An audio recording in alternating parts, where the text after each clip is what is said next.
हैं और सुरेश भौमिक जी हैं, इनका सवाल ले लेते हैं। कोलकाता से हैं ये, 38 साल इनकी एज है।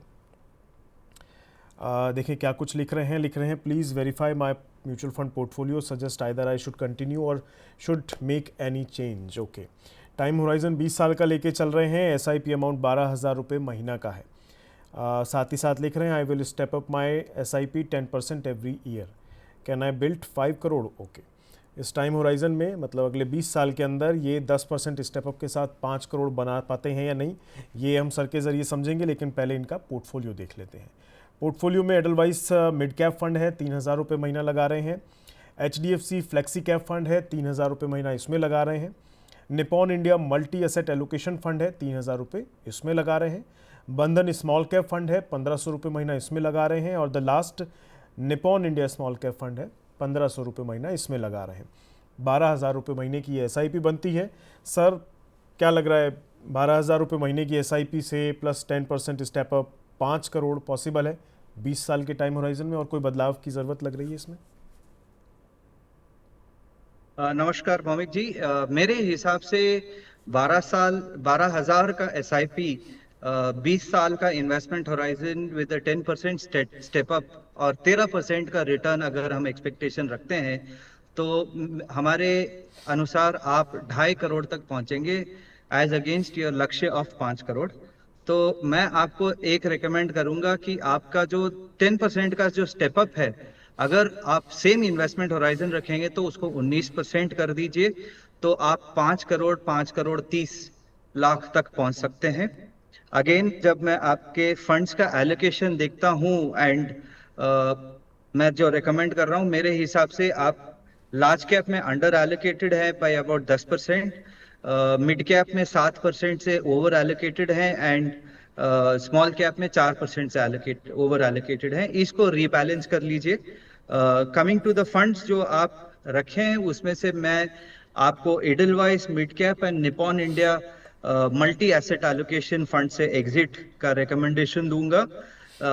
साथ ही साथ मैं आपको ये रिकमेंड करूंगा कि DSP large cap, ICICI prudential focused equity और कोटक मिड कैप फंड, इन तीनों फंड्स में आप निवेश करें आपके SIP के राउट के थ्रू।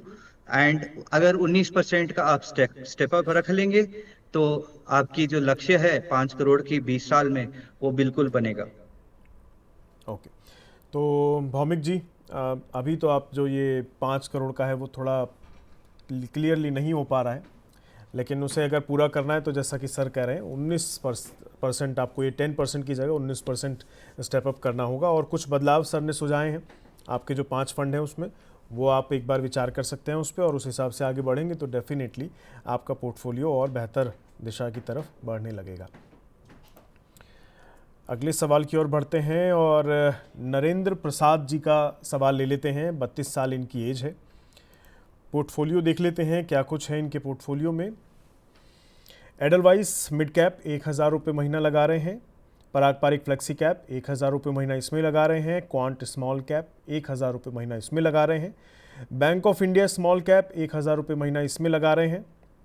बंधन स्मॉल कैप 1,000 रुपये महीना इसमें लगा रहे हैं। और DSP स्मॉल कैप 1,000 रुपये महीना इसमें भी लगा रहे हैं। इन्होंने तो ज़्यादातर स्मॉल कैप में ज़्यादा ये बुलिश हैं शायद, तकरीबन 6,000 रुपये महीने का ही निवेश कर रहे हैं।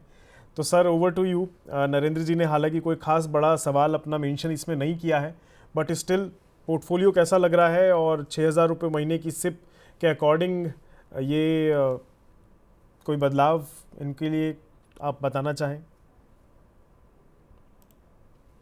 नरेंद्र जी नमस्कार।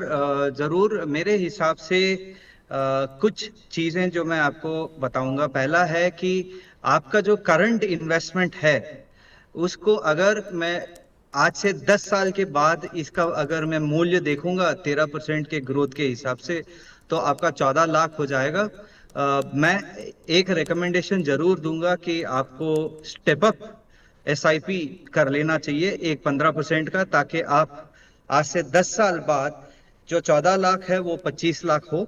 एंड अगर मैं 60 का उम्र, 60 का एज का रिटायरमेंट लूं, तो आज से 28 साल बाद in the current shape of 6,000 rupees per month with no step up and 13% return, आपका पोर्टफोलियो वैल्यू हो जाएगा 1.75 करोड़। एंड अगर आपने यही स्टेप अप के साथ किया तो आपका पोर्टफोलियो वैल्यू 7.5 करोड़ तक पहुंच सकता है। एंड जैसे रोहित जी ने बताया, शायद आप एग्रेसिव इन्वेस्टर हैं या फिर इन द रीसेंट पास्ट आपने जो पास्ट रिटर्न्स के बेसिस पे रीसेंसी बायस जो हम कहते हैं, स्मॉल कैप को देख के अगर आपने किया है तो बहुत ज्यादा large cap small cap exposure है आपका, जिससे आपके पोर्टफोलियो में रिस्क बहुत बढ़ सकता है। तो हमारे अनुसार आप 32% अंडर एलोकेटेड है लार्ज कैप में, 3% अंडर एलोकेटेड है मिड कैप में एंड 35% ओवर एलोकेटेड है आप स्मॉल कैप में। तो फंड्स जो मैं आपको रेकमेंड करूंगा as an exit in your portfolio would be Edelweiss mid and small cap, Bank of India small cap and Quant small cap. तीनों स्मॉल कैप फंड्स मैं आपको रेकमेंड कर रहा हूँ एग्जिट के लिए, ताकि आपका ओवरऑल स्मॉल कैप एक्सपोजर कम हो। एंड पैरेलली मैं SBI large and mid cap, Invesco India focused और कोटक मिड कैप रिकमेंड करूंगा, जिसको अगर आपने कर लिया तो आपका ओवरऑल एलोकेशन 55 23 22 हो जाएगा and risk will be much more well managed. And please do consider a step up, क्योंकि ये कॉर्पस और बढ़ सकता है। आप 32 साल के हैं तो समय है आपके पास, आप जितना जल्दी शुरू करेंगे उतना आपका पैसा आपके लिए कमाएगा। जी, तो नरेंद्र जी, चीज़ें थोड़ी क्लियर हुई होंगी आपको। अभी आपके इसके हिसाब से भले ही वैसे आपने सवाल नहीं पूछा है, लेकिन सर ने आपको बताया है कि आप 1.75 सीआर के आसपास इसके ज़रिए पहुंच सकते हैं, लेकिन अभी आपका ये पोर्टफोलियो बहुत रिस्की है, तो थोड़ा सा रिस्क कम कीजिए। ले सकते हैं तो बहुत अच्छी बात है, लेकिन रिस्क तो शेयर बाज़ार में लेने वाली चीज़ है, यहाँ भी रिस्क ले रहे हैं तो फिर क्या ही कर सकते हैं। बट आपकी इच्छा है, पर सर की तरफ से सुझाया गया है, उस हिसाब से आप अगर बदलाव करते हैं तो आपके बेहतर के लिए ही रहेगा। और स्टेप अप ज़रूर याद रखिएगा, ये 1.75 सीआर जो है ये और अच्छा आपके लिए और इसमें ज़्यादा एड ऑन हो सकता है, तो उस तरफ भी ध्यान ज़रूर दीजिएगा। आगे की जर्नी आपकी अच्छी रहे, यही हमारी कामना है आपके लिए।